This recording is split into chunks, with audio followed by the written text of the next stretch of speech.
So first off, to show you some of the things that make this unique and what I love about it is we've got last round bolt hold open, push button mag release. It takes the Colt style magazines. These magazines are kind of a love-hate relationship for most folks who have experience with the Colt submachine gun magazines. They're readily available. They're pretty darn reliable. They're just a pain in the butt to load. They're not quite as smooth as, say, like an MP5 magazine. On this other side, we've got this button here, and that is a bolt release. You can also push down on it and have a bolt hold open. So that's a nice function you don't see on many AK type designs. The rest of it, of course, this is an older arm brace, the Century Arm style. I've had this gun for a few years. I bought it for myself as a get out of the army gift to me, and never had it on the channel. It's just kind of been a fun gun to run. This magazine well, as you can tell, is made out of aluminum, which is great for making it reliable and strong. However, since the magazines themselves are stainless steel, the mag well loses in the impact test against the two. Got gas tube up top, standard AK furniture below, vertical sight post, the classic AK sight, and we do have a threaded barrel. Came with this compensator brake flash hider type thing. There's not a whole lot coming out of 9mm after it gets this long. I want to say the barrel's around 8 inches.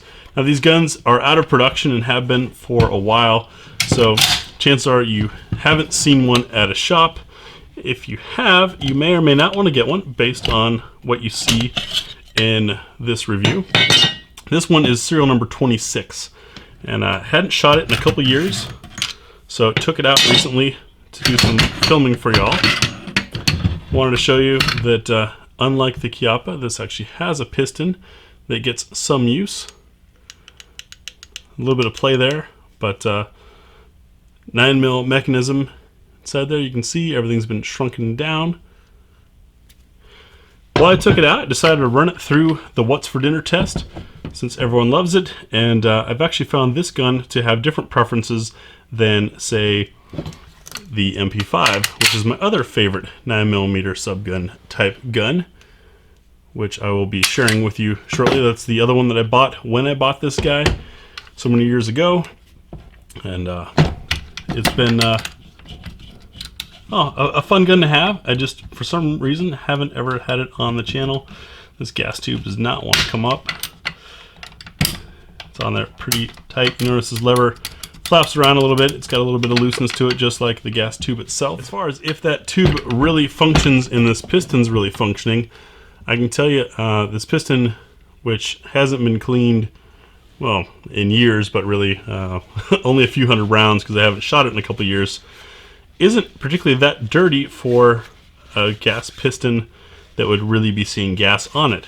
I also can't see in the barrel if there is any actual cut or vent spot for the gas to come up through this sight block like on a conventional AK. So is it really gas operated? I don't think so. This bolt's pretty heavy for something that size, so it is basically a blowback operated gun, but you have all the controls and handling of an AK. Trigger group included. Believe it interchanges easily with any other trigger packs out there if you wanted to swap in for a different trigger. This one's pretty darn good. I'm pretty accustomed to the AK trigger as it goes. But anyways, I'm going to wipe this thing down and I'm going to roll in the shooting impressions so you can see how these AKX-9s actually perform. I believe Definitive Arms might be bringing back something like this, or someone will, hopefully. It certainly looks and feels a lot more real AK than the Chiappas out there. Take a look, and we'll see you on the other side.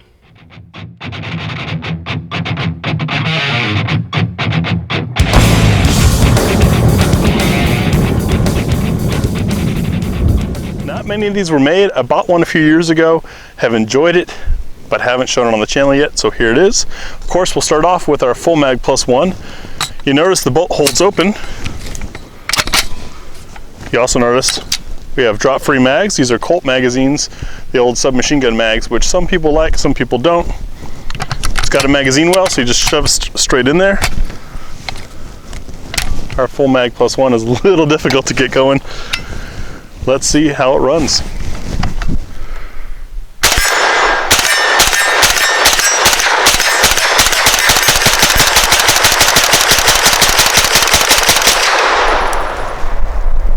It ran. For what's for dinner with the AKX-9, we're going to do 3 shots of each round. We're looking to see if it'll pick up and feed from the bolt lock back, if it'll cycle, eject, of course, pick up the next round off of that energy, and then does it have enough energy to lock the bolt back afterwards. We've got a variety of hollow points, full metal jackets, snubby rounds, rounds, aluminum, steel case, nickel plated, starting off with Freedom Munitions Hush 165 grain. It's a very heavy, very slow bullet. My favorite for running with the suppressor. It is just so quiet. Let's see if the AKX-9 likes it.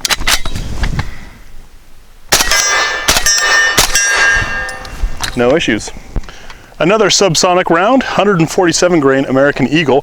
This is a snubby round, which some guns don't always like to feed. So far so good. It ran. Next up is a round 124 grain subsonic suppressor line from American Eagle. This one interests me because it's a rather light bullet for subsonic, which means they must be going very light on the powder charge. I'm curious to see what gun chokes on it.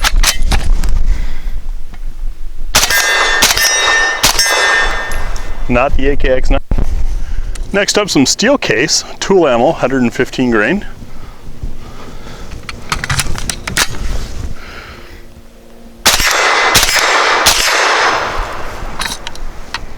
Next up, some aluminum cased 115 grain from Federal.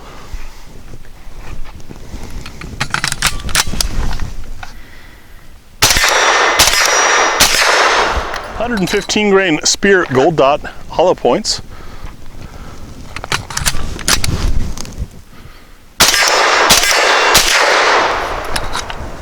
Now we're going light for caliber. Hornady's Critical Defense Light is a 100 grain bullet. Very short and snubby. It looks more like a 380.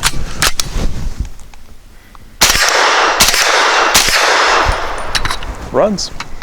Next, by viewer request and thanks to Patreon support, Heavy Shot. This is a 100 grain frangible non-toxic. Claimed velocity of 1,200 feet per second. Snub nose bullet.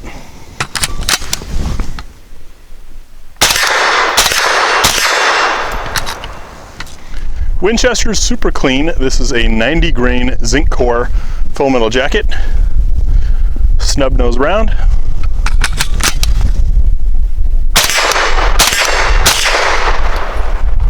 Loud and smoky. The Inceptor 65 grain pointy nose. This is one of the polycase designs where it's a polymer copper kind of mix thing.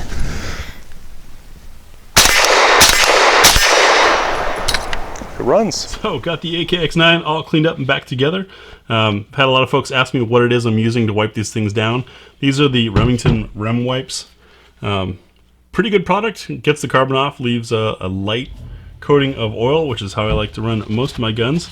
And a little sheen there, slash protection. The carrier has, I believe, like a Parkerized finish on it. It's kind of rough in there, but overall, the construction of it has been pretty nice. You can see those rivets are flawless for all of you AK rivet snobs. Looks pretty good. It's really comfortable to shoot. I'm fairly certain that it is direct blowback and not gas operated. I think this gas tube and that end of the piston just helps keep some of the weight required to tame a 9mm blowback forward of the chamber there. But ran a variety of loads through it for the tests. I use it as a range toy. I've considered it for home defense. It with the threaded barrel is certainly easy enough to put a can on there. Only drawback, of course, is that AKs are never particularly quiet while suppressed. But Definitive Arms did a great job building this thing. All the rivets are spot on. Love that magazine well, bolt hold open, bolt release feature that's built into it. And having the AK feel with the cheap and available 9mm and cheap and available Colt style submachine gun magazines. Let me know what your thoughts are on this thing. I have not handled the Chiappa 9mm AK, so I can't say how this compares as far as shooting. I can, however, say that this certainly looks a lot more like a real AK than the Chiappa model. Thanks for watching.